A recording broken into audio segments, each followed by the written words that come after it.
Welcome to our Think Big series brought to you by PSG. My name is Ronald King and I'm Head of Public Policy and Regulatory Affairs at PSG. As a leading independent financial services group, PSG has an extensive national footprint in South Africa as well as in Namibia. We've been in operation since 1998 and pride ourselves on providing a bigger picture approach to our clients' financial needs, from asset and wealth management to short-term and life insurance. We are an advice-led business backed by some of the best independent financial advisors around the country. The Think Big series is a collection of dialogues with high-value speakers hosted by award-winning financial journalist Bruce Whitfield. He's just launched a new book, Upside Down, and I can really recommend that as a read during the lockdown. Each topic will address human truth issues which are causing South Africans anxiety in this uncertain times. The series aims to empower our audiences with factual evidence to formulate their own opinions and to manage your expectations on how various aspects of the current situation could unfold into the future. In today's webinar, Bruce talks to Jacques Pauw, an investigative journalist and author of the best-selling The President's Keeper, Those Who Keep Zuma in Power and Out of Prison. Jacques, named by former President Nelson Mandela as one of South Africa's greatest journalists, has worked as a reporter, television documentary producer, commentator, author, and columnist for more than 30 years. He's co-founder of the Afrikaans anti-apartheid newspaper Vrye Weekblad, where he exposed the existence of police death squads in November 1989. In 2018, he was selected as South Africa's Corruption Buster of the Year. Our social media hashtag for this campaign is #ThinkBigPSG. Please remember this series is free, shareable, and open to anyone that is interested, whether or not you're a client of PSG. Bruce, as I said, needs very little introduction, and therefore, over to you, Bruce. Ronald, thank you very much indeed. For decades, Jacques Pauw has been scaring the living daylights out of his readers, out of audiences, with uncomfortable truths about the sordid, seedy underbelly of South Africa, the desperately dark, uncomfortable truths with which South Africa has wrestled for generations. And he started that career at Vrye Weekblad, became a household name, of course, but more recently, and it was still during the Zuma administration, of course, he wrote this fabulous book. I have my own copy, The President's Keepers, all about Jacob Zuma. And in this book, he uncovered some of the mafias that exist in South Africa. And he talked about the huge commercial interests that are at play in South Africa, things that you would never have dreamed possible. Certainly in South Africa, as we approached Christmas in 2015, everything was ticking along on a slow burn to self-destruction. And suddenly Jacob Zuma saw it as an opportunity, whatever he thought at that moment in time, on what they call now 9/12, the 9th of December 2015, to fire Nhlanhla Nene. And that sped up the implosion of the Zuma administration, which finally came to an end in 2017. So Ramaphosa, of course, took over as leader of the ANC and is president of the country as we go through this terrible crisis in terms of COVID-19. But let's go to Jacques Pauw now. Jacques Pauw, are we better off as a country today than we were under Jacob Zuma? Absolutely, but I've had very high hopes when Ramaphosa became the president in February 2018. And I think we're all a bit disappointed because he's shown himself to be the president of compromise. He's sitting in a terrible position. I mean, David Mabuza is the deputy president. Ace Magashule is the secretary general of the ANC. The minister in charge of the lockdown is Nkosazana Dlamini Zuma. So, yes, we are better off. We are much better off. You know, people tend to forget. We've got short memories in this country. People tend to forget who our Minister of Finance was. Malusi Gigaba, remember him? Remember people like Batabile Dlamini as the Minister of Social Welfare? Lynn Brown as the Minister of Public Enterprises? We tend to forget where we are. We tend to forget that we had Tom Moyane, who was a tax delinquent and a prisons boss made the head of the most important institution in the country. He was our commissioner. He was the SARS commissioner. We had Bernie Mklemeza as the head of the Hawks. Remember Sean Abrams as the head of the NPA. Richard Madluli as the head of the police intelligence unit, crime intelligence unit. They're all gone. They're all gone. So yes, we are better off. The problem has always been that it doesn't just help to remove the top person in the organization, because by the time Ramaphosa came to power, they've installed their cronies in the second and third and fourth layer of management. So yes, we got rid of somebody like Sean Abrams at the NPA. But remember that his cronies, that cabal of prosecutors, and there are 9 of them, the cabal of prosecutors that were used to harass the likes of Pravin Gordhan and Johan van Lochrenberg and Johan Boysen and Shadrach Sibiya and Anwar Ramat, those people are still in power, or they're still in the NPA. So it is a long and very slow process, but of course we are far, far better off. No question about that, but we haven't moved as far as we all have hoped for. There's a huge amount of frustration, of course there is, in the country at the slow pace of progress. But at the same time, and you understand political duplicity and the Machiavellian nature of politics better than most, courtesy of decades of investigations across multiple personalities and multiple governments and multiple political parties over time, you understand exactly how dodgy and dangerous people get ingrained in a system. But also your experience will teach you that ultimately, even the Lang Hendrik van den Bergs of the world eventually are worked out of office. It just takes achingly and agonizingly long to do. Are you, from what you're seeing at the moment, seeing that process play out in places like the National Prosecuting Authority? Certainly, Edward Kieswetter has made impressive progress at SARS. Is Shamila Batoy having the same sort of success at the NPA? I think what you're saying is so true, because we have to remember that the Fight Back campaign against Ramaphosa, the so-called RET campaign, is driven by people who are trying to stay out of prison, people who are trying to avoid prosecution. And we think about people like Julius Malema and Floyd Shivambu and Ace Magashule and people like that. They might well end up in the dock. So people are fighting for their freedom, and therefore they are pretty desperate.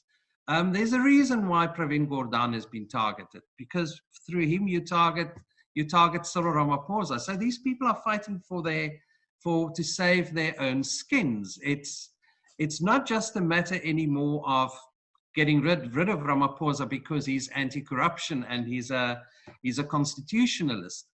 People are trying to save their own skins. And that makes them pretty desperate, and it makes them pretty dangerous.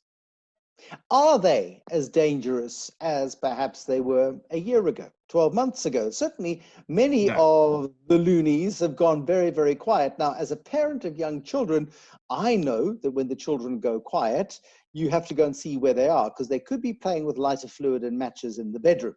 And I worry a little bit that right now, the loud voices of the past have gone incredibly quiet. And I wonder if they're playing with matches somewhere.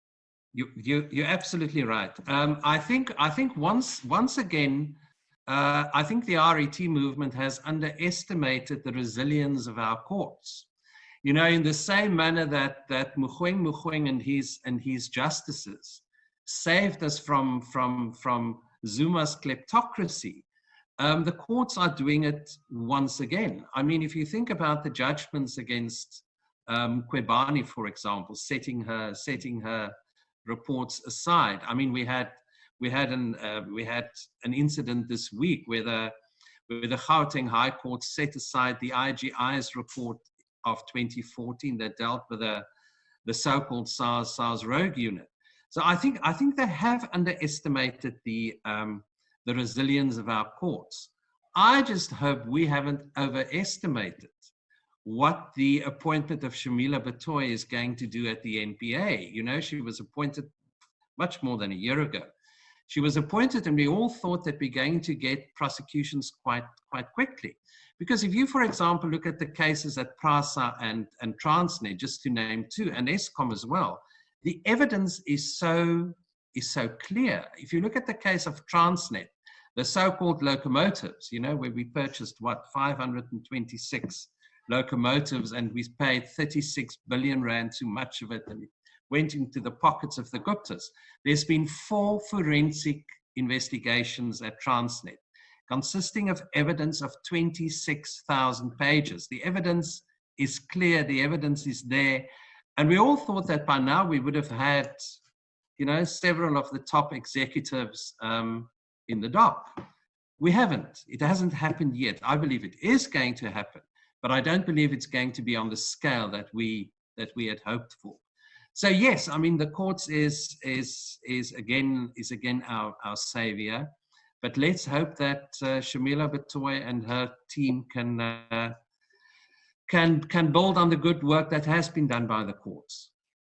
Certainly, you talk a lot and you investigate a lot and you understand a lot about the seedy underbelly of South Africa, the criminal networks in South Africa that have been operating for a long time and have been allowed to operate with impunity for a long period of time. As we are stuck in this COVID-19 lockdown at whatever stage we are at now, I've lost track and I don't even know what day of the week it is, we wonder whether or not those same networks are still at play as the ones that you talked about when you wrote about SARS, and you talked about the tobacco networks, and you talked about the complex network that has been allowed to flourish in South Africa, almost in a parallel state. Absolutely. I think those criminal networks are still active because nobody has been brought to book. If you look at quickly at the history of tobacco smuggling in South Africa, that really sort of like increased dramatically after government in 1997 increased the excise on a packet of cigarettes from 20% to 50%. Suddenly it became very profitable. I mean, a packet of cigarettes only cost between R1.50 and R2 to manufacture. Yet government wants almost 18 Rand per packet of 20. So if you can avoid that excise duty on cigarettes, you make an enormous amount of money. So suddenly when excise became so much, when the taxes on a packet of cigarettes were so dramatically increased, suddenly you had all these tobacco companies jumping up and started manufacturing the so-called cheapies. That led to criminal networks that smuggle. Now you must remember, you know, there's a very fascinating book at the moment, Dirty Tobacco, by Delita Snakers, which follows Tobacco Wars by Johan van Lochrenberg. And both of these, incidentally, just in case anyone's wondering, both of these are former SARS officials, people who worked in units to try to fight the scourge, right? Yes, absolutely. Now, in her book, Snakers, for example, compares smuggling cocaine with smuggling tobacco. The profits are more or less the same. In fact, she concludes that the profits on smuggled tobacco is even more. The difference comes in that if you smuggle with cocaine, you go to prison. If you smuggle with tobacco, you get a fine. So it's a relatively safe commodity to smuggle with. Now, in 2012, SARS, under the guidance of Johan van Lochrenberg, launched Operation Honey Badger, when SARS still had its 5 investigations units. They launched Operation Honey Badger, and they were incredibly successful. I've got the figures here. But they started raiding tobacco companies, they inspected factories, they started withdrawing licenses, they closed some companies as well. And by 2014, there were 15 companies that were facing criminal prosecution. Tobacco smuggling dropped off. I mean, the figures are incredible if you look at this. By 2012, tax evasion of tobacco products with 3 billion Rand a year. And the smuggling of contraband tobacco dropped from 26% of the total market in 2013 to only 17% in 2014. I mean, British American Tobacco, for example, received an additional 2 billion rand tax assessment. And now explain this to me here, please, if you would, Jacques, because British American Tobacco, in Talita Snaker's book, comes out as a bad guy. I mean, you know, these guys do make products which ultimately kill their customers. So we get the fact that they have maybe a different set of moral standards to people who make vitamins, for example. Yeah. But there is the very strong assertion that actually this isn't just about illegal tobacco. This is about companies that are registered as legal purveyors of the stuff that operate in the seedy underworld themselves as well. Yes, Snakers reckons that around 30 to 35% of all tobacco products in South Africa are illegal. Johan van Lockerenberg puts it on 40%. Here's a very, very interesting, interesting statistic. The tobacco the tobacco industry, the Tobacco Institute of South Africa, said that the three big companies, that is British American Tobacco, Japan Tobacco International, and Philip Morris, manufactured 19 billion cigarettes in South Africa in 2017-18. Tax was paid on only 15.3 billion cigarettes. So what happened to the almost 4 billion rand cigarettes, the other 4 billion? And you can make the sums.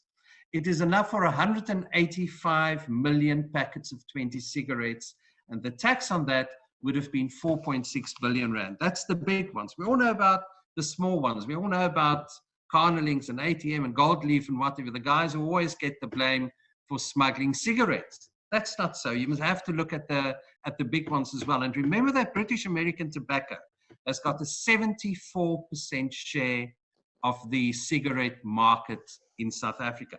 But it goes far, it's far more than that, is that the state can actually not afford to be in conflict with BAT because of the fact that the state pension fund hold 23 million shares of BAT, owes 23 million shares of, is it 23,000 or 23 million? No, it's probably 23 million. I mean, they are the biggest shareholders in the country. Yes.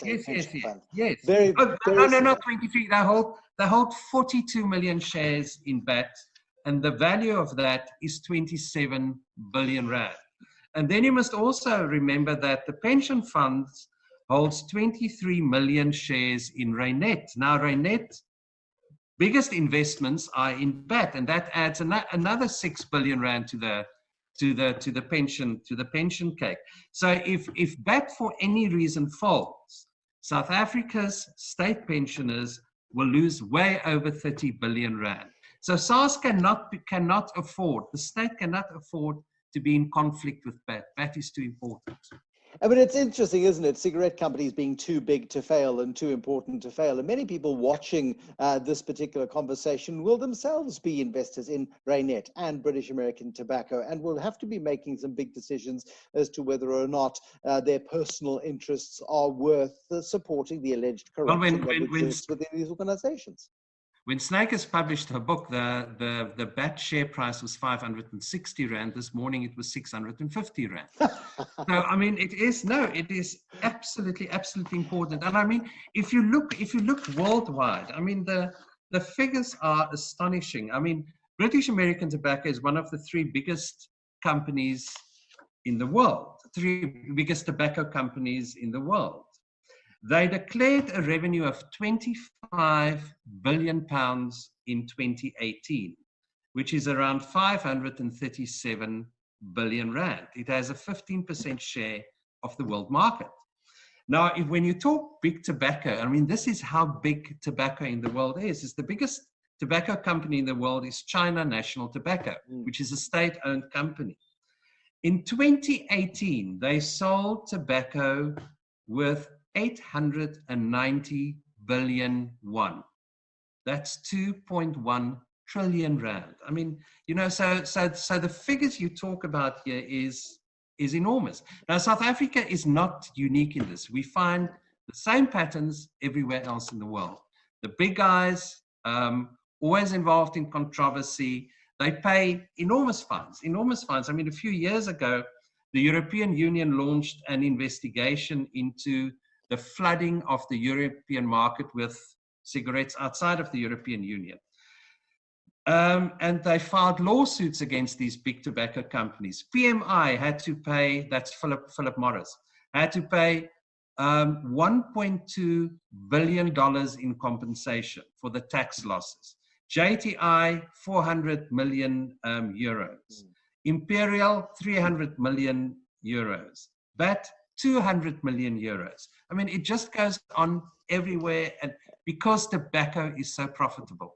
Let's bring it right to the present now. We've had a lockdown in South Africa now for effectively 3 months. During that time, it has been illegal to go to a shop and to buy a packet of cigarettes upon which there is 18 Rand a pack of tax.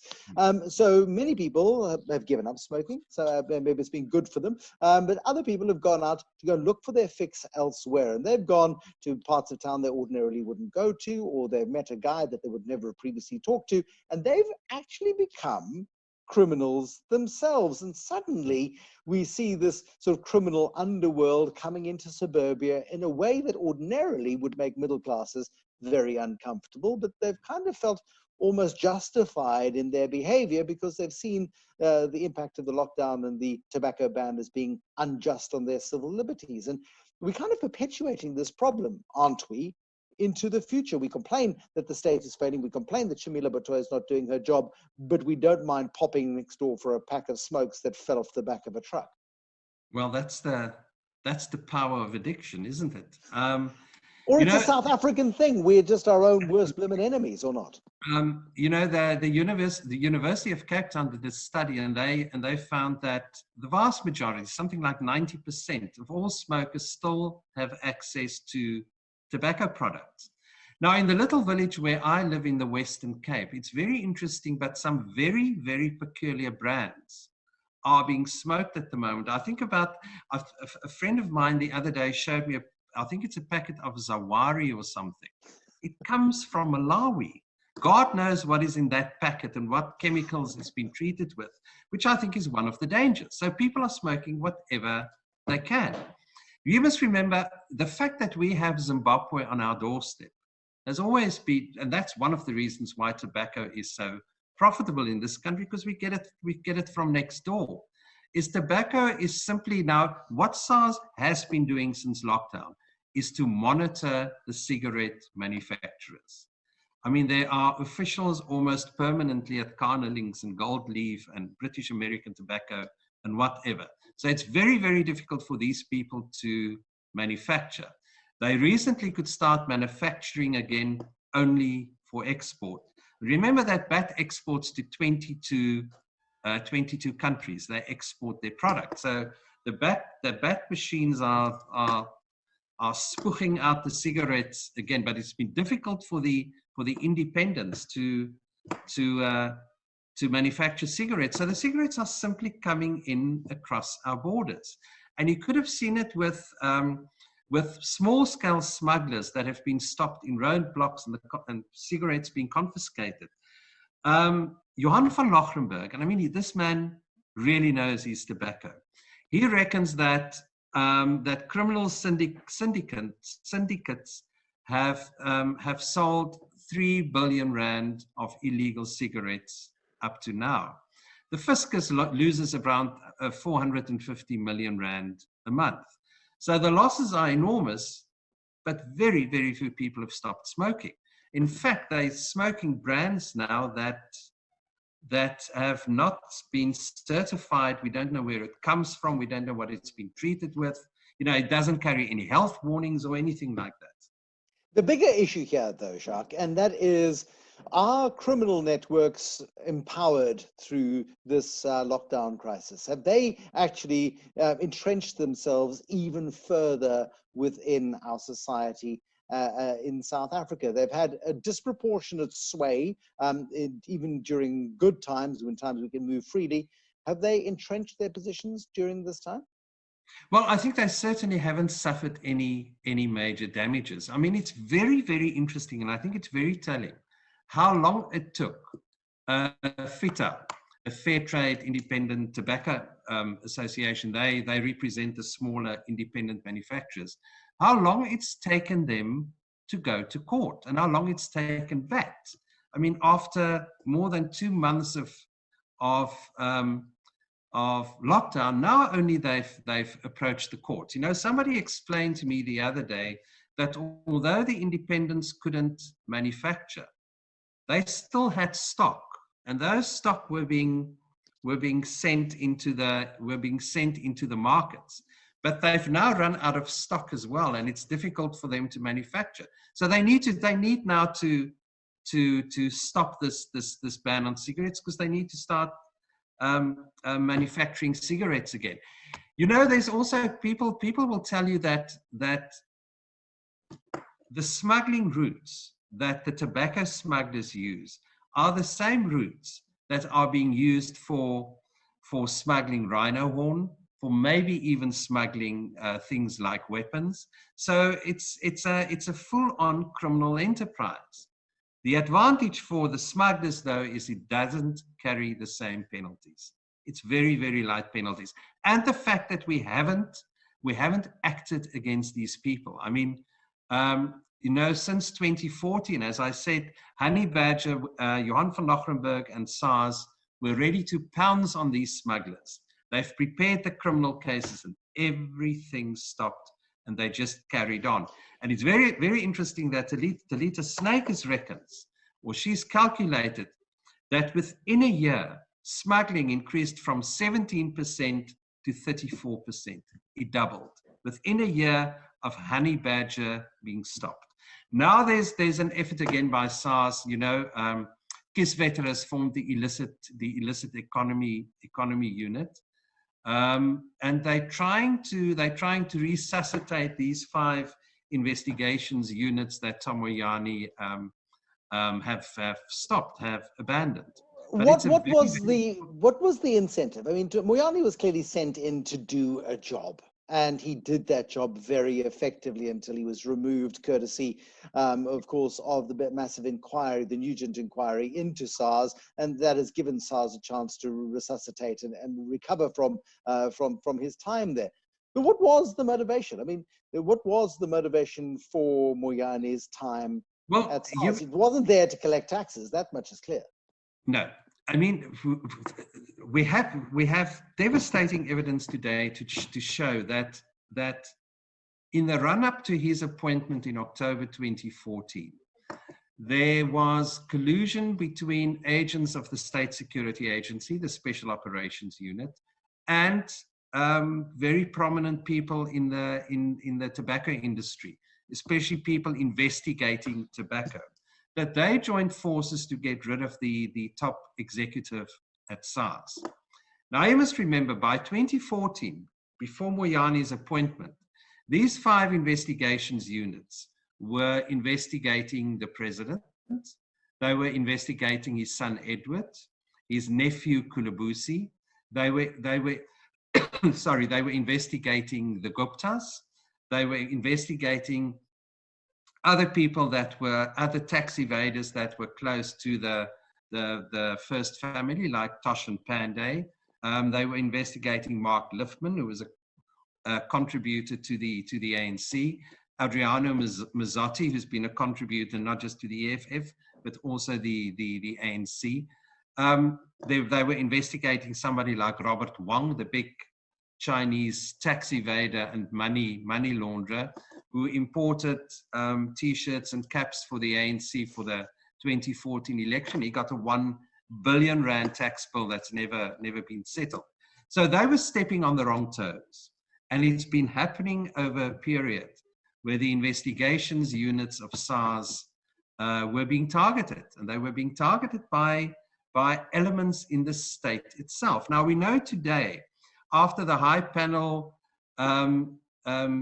investigation into the State Security Agency, that the Special Operations Unit at the SSA, besides the fact that they were involved in a host of criminal activities, they acted, and that's what the panel found, they acted on behalf of the president and his friends and his allies.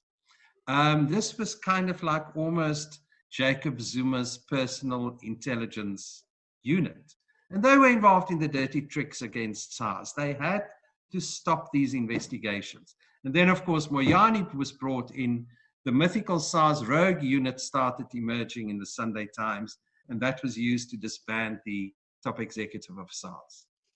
We look at this, I mean, we know this as fact, and none of this can be acted upon, of course, until it is proven without any doubt in a court of law. But there is plenty of evidence, and it is deeply frustrating as a South African citizen, as a tax-paying South African citizen who does not buy illicit cigarettes, to have to listen to this stuff that, years after your book was published, years after Van Lochenberg's exposés, all of what we know, that we are not getting resolution to the problems. We started out in this conversation saying, yes, we're better off. Yes, it's frustrating. Yes, things move grindingly slowly.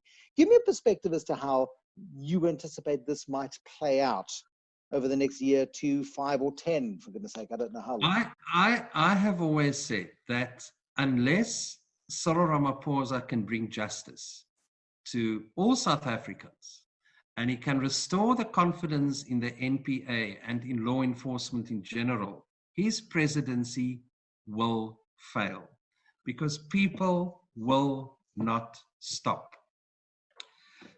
Sorry, we know that quite a number of corruption taps have already been closed.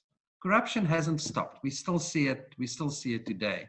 We know that Eskom, despite their enormous debt, is better off. Transnet is better off. PRASA is better off. There's no question about this.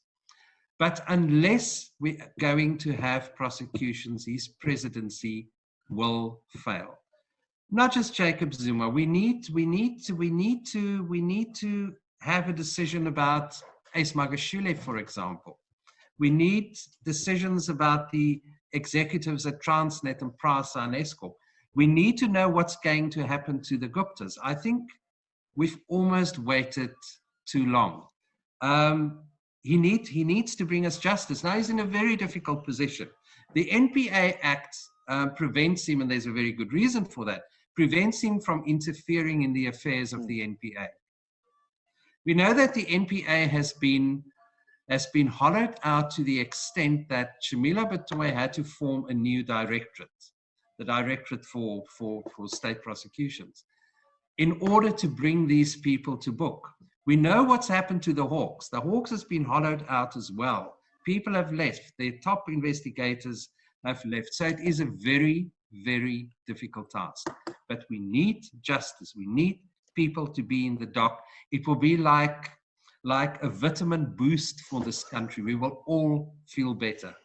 I wonder whether or not Jacob Zuma, although it's appearing on unrelated charges, and these go back to the charges that saw Shabir Shaik briefly convicted for his dealings within the arms deal controversy, of course, and alleged bribes, or not alleged bribes, there were bribes because he was convicted. Shabir Shaik went to jail. The other part, of course, because you can't commit corruption by yourself, by its very nature, there have to be at least two parties involved. Jacob Zuma's corruption trial feels like a critical tipping point, because it is at that point, if those charges can be made to stick, that perhaps the rats abandon the sinking ship. I don't know. I mean, is that too optimistic? I agree with you. I think, how old is Jacob Zuma now? 74, something like that, 75. I don't know for how long he's going to prison for, I don't know how long he will eventually sit. But you do get the feeling that we're edging closer to him standing in the dock. We know there's devastating evidence against him. I mean, if you look at the case against Jacob Zuma as a mirror of what happened to Shabir Shaik, there's devastating evidence against him. The state prosecutor is very good and very experienced. But I agree with you. It will be a catharsis for this country to finally see the man in the dock. And then justice must take its course. extenuating circumstances because of his age or whatever, that's fine. The court must deal with it. But we need that catharsis. We need that symbolism of the state capturer in chief standing in the dock. But he won't be answering to those charges, and that's maybe the problem, because though he may not live long enough to face charges, if charges are ever brought in terms of state capture. You've raised the issue of Ace Magashule, for example. We've already seen the Stalingrad approach by Jacob Zuma. It was very telling that, a few days ago, a week ago, they objected against the state prosecutor, Billy Downer, the same man that convicted or that charged or that led the evidence against Schabir Shaik.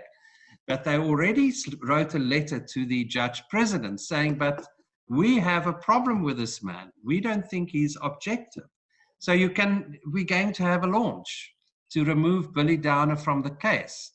It will be rejected, but then they're going to start an appeal process. So it might take some time, yes.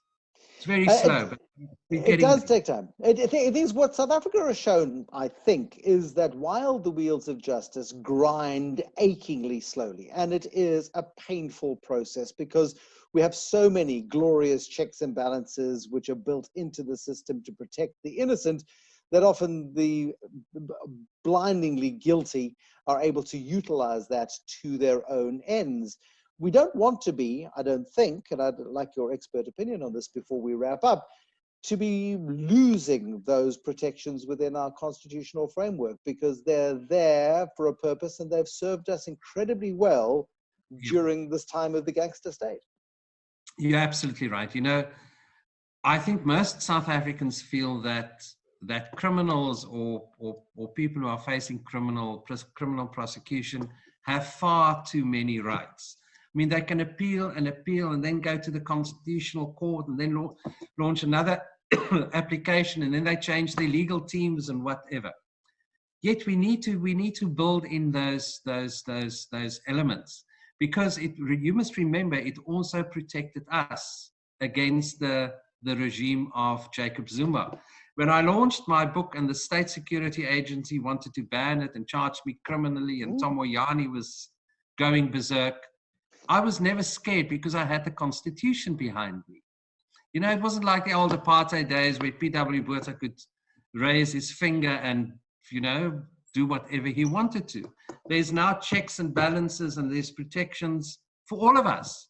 And I think, you know, we don't want to be without them, because you don't know when you're going to be there. But that's the point, isn't it? We have a constitutional framework that protects us. We have a constitutional framework that needs time to be worked through as the bad guys look for the loopholes. Are you involved in a new episode of Muckraking? Is there anything to look forward to, Jacques? Yes, I'm trying to write another book, which is kind of a follow-up of The President's Keepers, looking at it from the other side, but it's a long and laborious process. But I suppose, you know, I mean, you will know once it's in your blood, you continue. Absolutely. Jacques Pauw, thank you so much indeed for joining us. Wonderful insights into the underbelly of South African society. It's always been there from the earliest days of Dutch occupation, through the British occupations of South Africa, through the republics and through the Union, and through the era of national party politics and into the 21st century. There's always a sordid underbelly. What keeps it interesting, Ronald? It really does. Back to you. Yes, thank you, Bruce and Jacques, for your independent and honest insights. First, let me comment. I must say I found the remarks on the 34% of tobacco trading that is illegal quite interesting. This has given me an understanding of the true problems that Shamila Batoy and her team, together with Kieswetter and them, are following. And I believe the most important thing that I've heard today is that the future of South Africa is going to depend on how good we can protect and strengthen the rule of law in this company.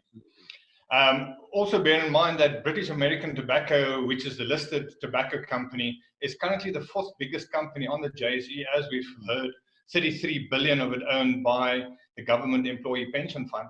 but they are the fourth biggest company and twice as big as the fifth largest on the South African Stock Exchange.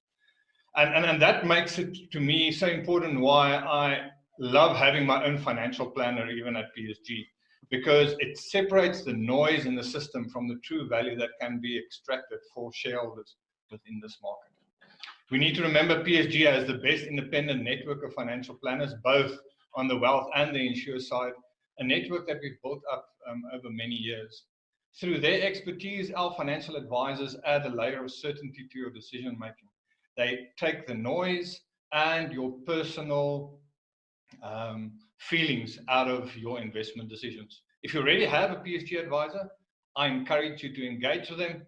They are well equipped to advise you on our financial and insurance portfolio. If you don't have one, please get in touch with us via this events registration platform. Again, thank you very much, Bruce and Jacques. We welcome all the listeners' feedback. Please communicate with us on this. The next topic in the series is going to be about the future of aviation in South Africa. And I'm excited to hear what our next speakers will have to say about that topic. Thank you very much from all of us at PSG.